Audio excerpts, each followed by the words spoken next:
Në të gjitha gjimnazet e Qarkut të Korçës është zhvilluar këtë të martë me rregull dhe qetësi provimi i tretë i maturës shtetërore 2025 për matematikën, i cili kishte në fokus këtë lëndë të vështirë, një ndër komponentët më të rëndësishëm të procesit kombëtar të vlerësimit. Në total, 1838 maturantë ju nënshtruan këtij testimi, duke shënuar një pjesëmarrje të plotë në gjithë qarkun. Provimi u organizua në ambientet e standardizuara në masa të rrepta sigurie dhe monitorimi me qëllim garantimin e integritetit dhe barazisë në procesin e vlerësimit. Komisionet mbikëqyrëse raportuan një mbarvajtje korrekte të procesit pa incidente apo shkelje të rregullores.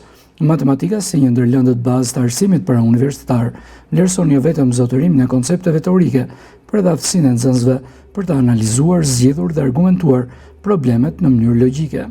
Ky provim përbën një filtr të rëndësishëm për orientimin e mëtejshëm akademik të maturantëve, përveç drejtimit shkencor dhe atij teknik.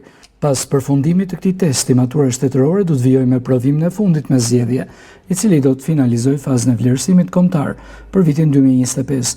Rezultatet pritet të publikohen brenda afateve të përcaktuara nga Ministria e Arsimit dhe Sportit.